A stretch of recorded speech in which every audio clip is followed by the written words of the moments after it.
Unique people leading unique lives shape and inform Iowa City.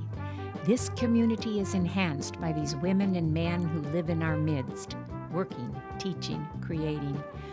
Welcome to a series of conversations with people who have stories to tell. Join my guests and me, Ellen Buchanan, in a series of interviews called One of a Kind.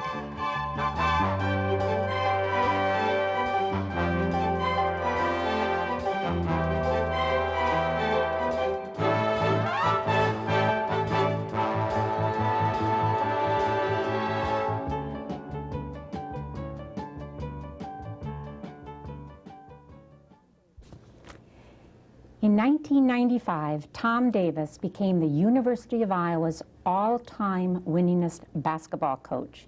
He's won more games in a shorter period of time than any previous Hawkeye coach. The 4 best seasons in Iowa basketball history were achieved under Coach Davis. 30 wins in '87, 24 in '88, 23 in '89, and 1993. Coach Tom Davis came to Iowa 10 years ago after heading successful programs at Lafayette, Boston College, and Stanford. For his many accomplishments, he was named Coach of the Year, AP National Coach of the Year, UP and AP International Big Ten Coach of the Year. Under Davis, Iowa's appeared in 7 NCAA tournament appearances, each time advancing past the first round. He has considerable international experience as he directed the U.S. national team to a gold medal at the 1981 World University Games. Coach Davis led all-star teams to Yugoslavia, Australia, Japan, Korea, Argentina, and throughout Europe. Born in Ridgway, Wisconsin, he played high school basketball, was a voracious reader, honor student, and valedictorian of his class of 1956. His high school coach commented that he worked harder than anyone else, and in the classroom, he was a perfectionist. In college at Wisconsin-Platteville, he played both basketball and baseball. As the most dedicated player and captain of the team under basketball coach Barth, for many years he held the school record for making 61.6% of his shots. He scored 36 points in one game and led his team to the NAIA playoffs in Kansas City. He earned an MA degree from Wisconsin and a PhD from Maryland. When he's not teaching or coaching, you might find him reading, golfing, and enjoying his family. He and his wife, Sherry, an artist, have a son, Keno, a graduate of the University of Iowa. Welcome to One of a Kind.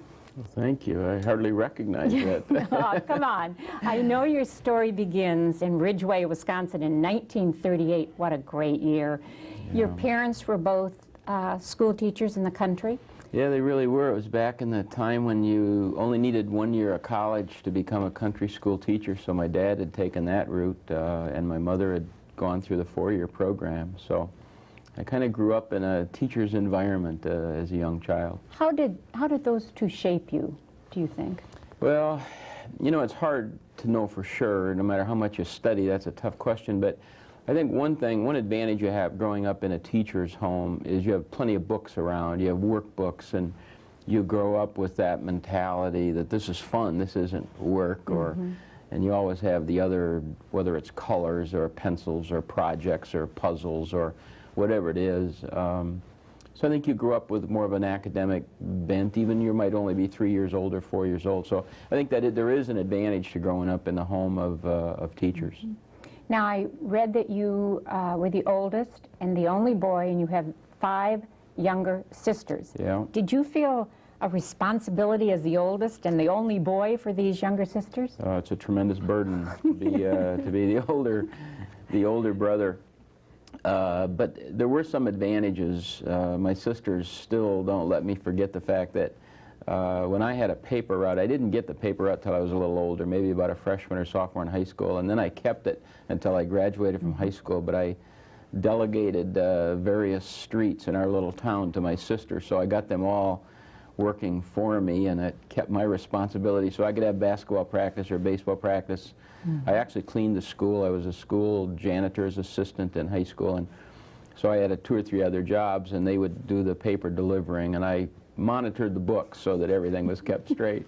Did you recruit them to shoot baskets with you? It really did. You know, it's you know, you're back in the 50s, of course, and it was the day and age when women's athletics just weren't. There weren't teams. You were either a cheerleader or a majorette or something like that, but you weren't an athlete. But my sisters were terrific athletes. They would rebound for me when I was working on my shooting, or in baseball, a really tough thing. I was an infielder, shortstop, second baseman, and so I'd need to work on my ground ball. So I needed somebody who could play first base that I could fire the ball to. And you have to be a pretty good athlete to catch a baseball that's coming across the infield at you, as well as hit ground balls. And so they grew up in a little town of 400 people. You don't have enough guys to play, and so my sisters were some of the best athletes in town, but never got a chance to show it on any kind of competitive level. Maybe they're passing it on to their sons if they have some. Yeah, our family is mostly girls, as you can tell by my family, and that's been true of my sisters as well. We don't have many young men. My son is one of the few.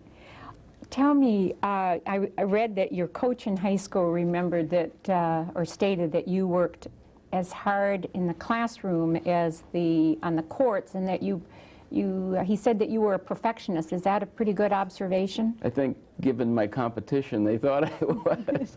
If you grew up, I'm sure a lot of people that watch this, you know, grew up in small-town environments, and they know what I'm saying, that your competition isn't very great.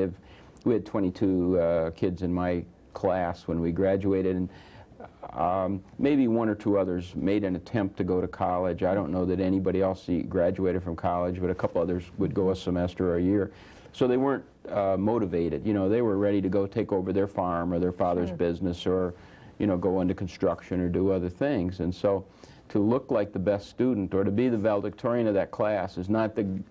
I don't want to demean my honor as being the valedictorian, but maybe I was the best of a bad lot. I'm not sure, but we had a good time. I was lucky to grow up with, in my senior class in high school, I had 13 of the 22 were boys, and enough of them were good athletes that we were really good in both basketball and baseball. And you need that to be competitive, to be on winning teams. I think helps your ego, gives you the feeling that maybe you can go on and play in college. So I did have a lot of advantages growing up in that small town. Then you took that talent and you went on to Wisconsin-Platteville, and you played baseball, you played basketball. How tall were you at that time? Well, I think I was maybe 5'6" when I graduated from high school, maybe a little more than that.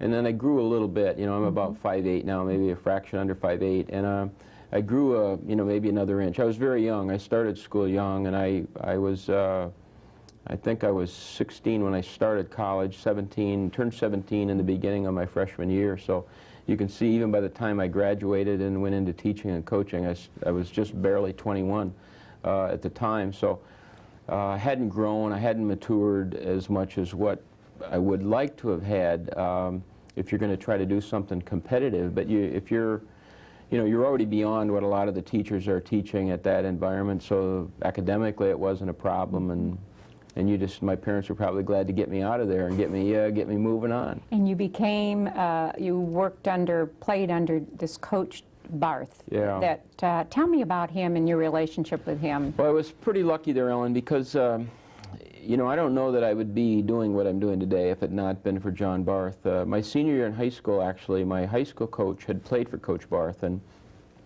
I considered going to Ripon College. That's where Badger Boys State was held, and that made a tremendous influence when you're a member of Badger Boys State, or, you know, the Iowa Boys State or whatever state. You learn a lot, you grow a lot, and so I was very attracted to Ripon. It's a beautiful, you know, beautiful setting.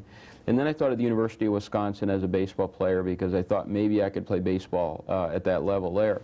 And then my high school coach had played for Coach Barth at Platteville, and he said, you should take a look at Platteville just because of Coach Barth. And he said, I think you have a chance to be a point guard for him. And even people in my hometown, I remember one guy in particular, his name was Bernie Heibel, and he ran a local tavern in Ridgeway. The tavern still stands there, and I remember him telling me during my senior year in high school, when I was going to go to Platteville, let's say, to try to, you think you can play basketball in college? And he really was putting me down. And But my coach, Harold Wilsman, convinced me that I had a chance to play for this guy because he needed a point guard, and he'd played little guys at the point guard position. And of course, my parents had both gone to Platteville, and so I was well aware of it. It was only, 38, 40 miles from Ridgeway, and so it was pretty convenient. The price was right. I think tuition was about $44 a semester at that time. And What a bargain. yeah. So that's how I got there, and it was a lucky thing because he happened to be a great teacher, a great coach, taught us a lot. He helped us win. And did you win? I mean, you took your team to Kansas City, and well, some of that, as a little guy, as a point guard, you're only as good as the big men on your team, and I was lucky to be in that era when he also had some good rebounders. We had some good power forwards, a couple of good centers who were 6'5", 6'6", pretty big for that period of basketball. So we were able to win the State College Conference championship, win a playoff game, and then go to Kansas City, which was a pretty big event for a school like that. And you had the school record for a while. You said. Yeah, I think, it was rumored that I held a school record, but I always felt, I don't even think they kept those records, if you want to know the truth. And makes a great story. Coach Barth, I go on and I'm gaining some fame as a coach, and so he's trying to fabricate my records to make me look better. I'm not sure that I should, because I shot a lot. My senior year, I think I averaged 23, 24 points a game, so I was shooting a lot. And it's hard to get a high percentage and I was shooting the outside shot as well as driving. Did you think at that time, being under Barth, that coaching might be your life's work, or did you think you were going to be a teacher, or what? Where were you with this vocation? I was trained as a teacher. I was a history major. Platteville didn't have physical education as a major, or else I probably would have gone that direction. I was a physical education and geography minor and a history major. And so yeah, I mean, my parents being teachers, I was being trained as a teacher and as a coach, and so that I thought, boy, that's, back in the 50s, that was a well thought of profession. It's not as highly thought of today, coaching and teaching. Doesn't have the respect that it had back then. But in the community, a teacher was a very well respected member of that community, and we've changed a little bit from then. And then late in my career, my college career, I became a better student. I was a better student of history, and one of my history professors, Dr. Tom Lundeen, who happens to be an Iowa grad, but a terrific history teacher at Platteville, and he was in his younger days there then, and he really tried to get me interested in going on to law school. He thought that that the law was something that I should pursue, and I did have some early interest in that, and in fact, he offered to pay my way to law school. He says, I'll pay the bill. You may have to pay me back someday, but he said, because I had debts, I had national defense loans, and I must have had 10 or 15 jobs during my college days to try to pay the bills. So what made you not decide to be a lawyer? Well, I think the finances of it. I was so deep in debt. My dad had left the teaching thing to run a gas station, and the thing had burned down. He was selling cars and trucks, and they had a fire. And so we were in bad financial straits as a family, and so I couldn't, there wasn't support. I had to pretty much support myself, and I could go out and become a high school teacher and coach and start making some money and pay some bills right away. And you did. You went to Illinois, didn't you, right away? Yeah, I started. It was pretty flattering.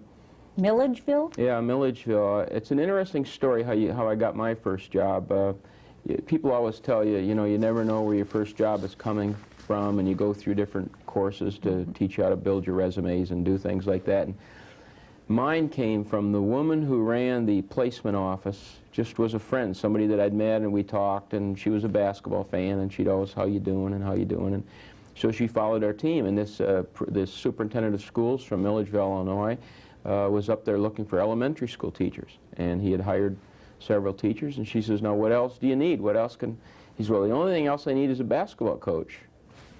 She says, well, I got just the guy for you. So that's how I ended up with that job. I was 20 years old at the time, and they bring me down to interview. And that's a great story. I'll add to that story. I go down for this interview to Milledgeville, Illinois. It's in Carroll County, just across the river, so to speak, here from the state of Iowa. And they take me down to the feed mill. And the guy, I'm standing there, and you know how the dust would run if you ever been in a feed mill? It's all white. And I'm standing there, I'm trying to be well dressed, and the dust is just flying, but that's how you got interviewed. And then he took me to the post office, and the postmaster was on the committee to hire the new coach, and they'd ask you what kind of ball you're going to play, and how many kids you like to play, and what's your theory on this and that, and whatever questions they wanted to ask. And then they took me to the drugstore, and we sat on the stools, and then anybody else that came in the drugstore interviewed me. And so finally the guy, he said, well, I think I'm going to offer you the job. And I said, well, by the way, what happened to the previous coach? And they said, well, he was here 6 years. He won the championship the first 5 years, but last year he finished second. Oh. And so we fired him. And I said, well, God, I don't know. He said, no, he said, there was more to it than that, but he said, we want to win here. I walk into a high-pressure job just out of right college. off the bat. Were you married at the time? No, my wife and I had met during college, but she was 1 year behind in college, and she was just finishing up, and so I went down to Milledgeville and started my coaching career. So how did you do at Milledgeville? We did okay. I lost my best player. I had a big player who became ineligible right at the beginning of the season due to some personal problems, and as a result the expectation levels were lowered. As I recall, we tied for the championship of one league, and we finished maybe 5th or 6th in the other league. We played in 2 different leagues, one with big schools and one with smaller schools in that area. And so we were a decent team, but not a great basketball team. Then you went to back to Wisconsin. Yeah. And is that when you got your master's? Well, I'd been going in the summers. I started, one of the things that Coach Barth encouraged us to do, because we only had the minor in physical education, if you're going to stay in coaching, you need the certification by your state bodies. And so he recommended we start right away. So when I graduated from Platteville, let's say in May or whenever graduation was, I started summer school at the University of Wisconsin. That's next week or next month, and took 8 hours for 4 straight summers, and 32 hours get you your master's degree at that time. So. And then you went back east and started your PhD. Well, yeah, I don't even know that I knew what a PhD was, Ellen, but I had a terrific advisor. His name was Dr. Gerald Kenyon, and he was a specialist in the sociology of sport at the University of Wisconsin. And I had him for class as well, but he was my advisor, and you're doing your master's thesis, and he's also my statistic teacher, which I didn't do very well in. But he just told me one day, he says, you kind of like this, don't you? And because I did, it was fun, the whole challenge of getting your degree and the research, and even though, you know, the math and statistics weren't my strength, you know, I liked the whole idea of what you had to do. And he said, well, I think you ought to go on and get a PhD. And so he kept talking to me about how to do this, and so I researched some different schools, and he kind of led me by the hand how to pick out schools to consider if you wanted to go on, and that's you got how it from started. Maryland. Yeah, I picked out, I started with maybe 10 different universities and colleges that offered a PhD program, and at that time, that was in the middle 60s by now, they had graduate assistantships where you would actually teach, and this was a pretty good one at Maryland, where they would pay all of your tuition, and then, you know, I don't know, maybe you got $3,000 or something besides, in addition to all your tuition paid, but that was a pretty big item for an out-of-state student. Sure. So I just went to Maryland, and then I volunteered my services to the freshman basketball coach, who just coincidentally was from Wisconsin. His name was Frank Fellows, and I just said, I'm going to be there, I'm not asking for any money, but I'll help with the program, and that's how it all started. That's us. And then after that, it was Lafayette. Well, actually, I was there. The head coach got fired that first year when I was helping the freshman coach. He got the head job and then hired me as his freshman coach. So I was there 2 more years as his assistant. And then we all got fired. They fired the head coach, Frank Fellows, and so now my choice is either to stay there as a grad assistant and teach and finish up my PhD, or the other assistant took the head job at American University in Washington, D.C. So we were able to go over there with him, and I was his assistant then for 2 years. And the advantage you had in that, Ellen, was the Library of Congress is critical when you're doing some original research, and this is historical research I ended up doing. And I was focusing on the colonial period in Virginia and Massachusetts. So by staying there, I could get close to Williamsburg, Virginia, or the University of Virginia in Charlottesville, or, you know, if I needed to go up to Boston or to Yale or wherever I had to go to look for original documents, I could do that by staying in the East. So I chose to stay there partly to try to get my PhD finished up. Well, there's so much to cover. I want to get to Iowa, but you went to Boston College, and you had so many triumphs. You were Big East title, the Coach of the Year, and then from there to Stanford. And then what went into your decision to accept the job at Iowa? You know, it's interesting, isn't it? When you think of where I've lived, Washington, D.C. is beautiful. You know, Easton, Pennsylvania, if you've ever been there, right on the Delaware River and on the New Jersey border, pretty nice community. Boston is a great spot. And then, of course, Palo Alto, California, and Stanford. But there was something about the Midwest, I think, that both my wife and I felt when I started to consider coming back here. You could just feel this was home. This was where I grew up in this environment. And I just felt strongly about how much fun this would be. The second thing was Bump Elliott, as he interviewed me and as I got to know him, and he and Barbara would show Sherry and I around, and you just knew that you were at home. You knew these were people that cared about you, and if anybody epitomized, I think, what working here would be all about, Bump and Barb Elliott could do it very, very well. So I thought, well, this is pretty good. At the same time, my mother is still living in Wisconsin, in New Glarus, Wisconsin, and my wife's mother is in Prairie du Chien. And so this would give us access to spend more time and visit with them in their, you know, advancing years, in addition to the challenge of being back home in Iowa, the Big Ten. So there were a lot of reasons why to come back, but the people and the essence of the Big Ten, the essence of Iowa after living in these other great areas, that really, you know, really got inside of my head when it came right down to it. What's been the biggest challenge for you here as the head basketball coach at Iowa? Well, I think the biggest problem, the biggest challenge may also be the biggest benefit. The fact that you're the only show in town, so to speak, and the winter months here in this state can be devastating. And then the older population, as they become retired and they maybe lack the ability to get out and about like they can do in the summer, or because of their health or whatever, Iowa basketball has become really a very important part of the winter months for a lot of people in our state, in addition to our Iowa fans all over. So I think dealing with that, the tremendous pressure you feel, the obligation you feel, the sense of wanting to do well for all of these people that you mean so much to, so you're kind of put up here, you know, there's a lot more pressure put on your athletes as well as on the coach to, you know, to do the best possible job. So on the one hand, that's the toughest part. On the other hand, that can be very rewarding because you know you're really, you know, doing something with people, for people, and about people.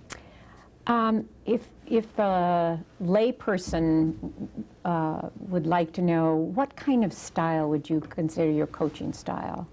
I mean, not as a basketball person, but I mean, how would you describe your coaching style?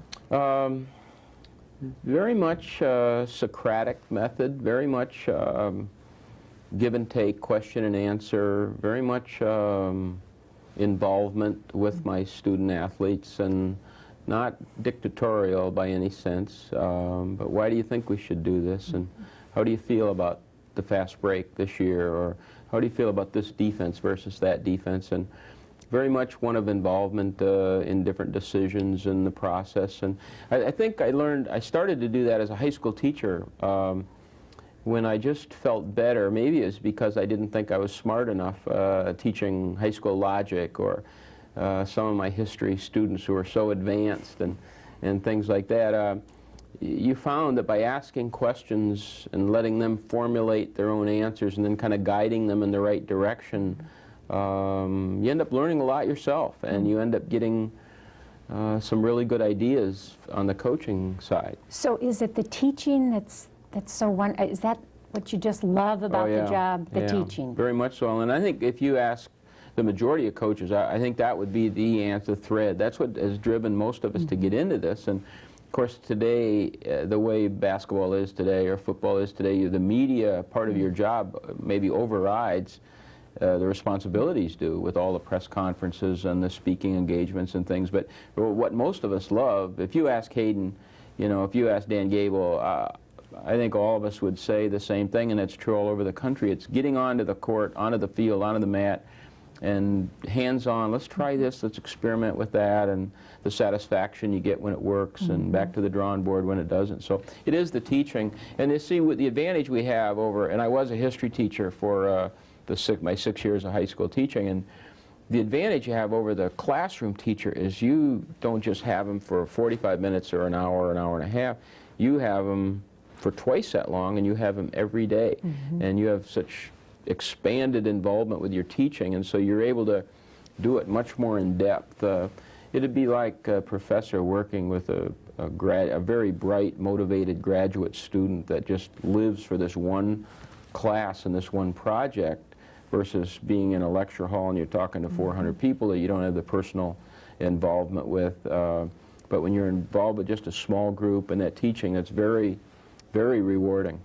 A couple questions to back up a little about the stress of the job. I'm curious what you do to diffuse the stress and the privacy issue of being kind of the only show in town that everybody kind of looks up and you're the hero to so many people. Tell me some stories about this privacy issue. Like what do you do to get away from Iowa? You try and be incognito, but it doesn't work, does it? I wear a hat. You wear a hat? I wear my glasses, you know, they're photo gray, so they give me a little different look, and but still it doesn't always work. It's you were in surprising. London once, I heard, trying to get away from all. Tell me this story. There are two stories about the theater. I love to do different things, you know. I love, you know, I'm not knowledgeable about the theater or different things, but I love to go. And we were, my wife and son and I was doing a clinic actually in Athens, Greece, and to get me to go, Nike provided us with 3 free days in London. Not many people wanted to go to Greece during this period, and so we got tickets for the theater, and we're going to Starlight Express, in fact, when it was just pretty much fresh out. And we're going to the theater, and we're walking in there, and we're thinking, well, nobody's going to know us here. The people sitting next to us were from Clinton, Iowa, right in London at the theater. And a short time ago in the Final Four in New York, we were staying at the New York Hilton, and we had a free night. And I think, well, I'm just by myself, and I'm thinking, well, the theater's right down the street, and Miss Saigon I'd heard was really good, and so I thought, I'm going to go down and see if I can get a ticket. And I got an old sweater on and a windbreaker, and it happened to be snowing, and it was a bad time of year, you know, and it was raining and snowing, and I got my glasses on. I don't think I had my hat on, but and so I'm getting my ticket, and I get a great ticket, and I'm walking in there and slouching, walking down to my seat, and a young man showing to me to my seat, and I go into the aisle, and he says behind me, he says, "Go Hawkeyes." I said, well, I guess maybe so much for that. my disguise didn't work, but I think it shows you Iowa, there's a real strong feeling about being a Hawkeye, and that carries overseas, that carries obviously throughout the world as well as throughout this state. And it's an ownership. We feel an ownership. Yeah, they really do, and rightfully so, because it's a public institution, and we really do work for the public. Even though the teaching is what we enjoy, we recognize that you know, we fund the athletic department. Our success drives the engine, so to speak. We need to make money so that the other sports can survive and have their tournaments and whatever. And so there's more pressure put on you in football and in basketball because of the money-making end. And so you appreciate it, even though you don't always enjoy it. You'd rather just do the teaching, but you can't have it both ways, so you gotta take that. A token for this all. I asked you about the relieving stress. Is this what you love to do, is kind of kick back with a book or go out in the golf course? You love reading, I know. Yeah. What are your reading tastes, and is it a stress reducer, kind of? I think it is. You know, during the off season, during the summer months and that, I've pretty much tried to focus on golf. I used to, you know, play some tennis or some racquetball, some squash, and some things like that, and bowled at one time. I curled when I was a high school coach in Wisconsin. So I've tried about everything, but golf is the one thing that can get a little bit of the competitive instincts out, as well as you're on the outdoors and the exercise and things that can go with it if you do it right. But I don't do any of that during the season. Once we start our actual season until it ends, I don't even read about golf because it's just too distracting. I save that for the 6 months when we're off and when all I'm doing is speaking at iClubs and doing other interviews. But I do try to read during the season. if I've got a half hour, or you can only watch so much videotape, Right. and you can only do your scouting report so long, and you go crazy if you overdo it. And so I try to find some good authors. The problem is that you run out of books. That you pick out an author. Well, Louis L'Amour was one of the longest lasting reads, because he has You could written. pick them up and put it down, pick it up. And, Well, there have yeah. been hundreds. He, Yeah. you know, he literally got 100 titles. I don't even know the number, maybe 200 titles. And so it took a long time, but I think I've read, and some of them I've read 2 or 3 times. Mm-hmm. But authors like Dick Francis, I love Dick Francis mysteries, but now he only writes 1 book a year, and it only takes you 2 nights to read the book, or maybe So you less like than that. mysteries and Yeah, anything. history? You're into history During the still? season, I like stories that would get me away, historical Really? novels I've always enjoyed, but current political types of things. And then in the off season, read more about business and more historical, pure historical things that are a little deeper. But during the year, anything I can read to be a little bit of a distraction really helps me. Tell me, I'm curious, how do you balance all the requests for your time? I know you love Iowa City, you love the University of Iowa, and I'm sure organizations would love you to speak or contribute or something. How do you balance that? Or Yeah, it's a good, I don't know how I do it. I don't know that I'm doing it the right way, but you try to do as much as you can, get involved with as many charities as you can, or public speaking things that you know are for such terrific causes, but you only have so many days, and so you can only take so many. So I start with my university obligations. I've got my I-clubs. We do 35 I-clubs now, of which I will probably do about half of those each year, so maybe 17 I-clubs, let's say I'll do this spring in particular.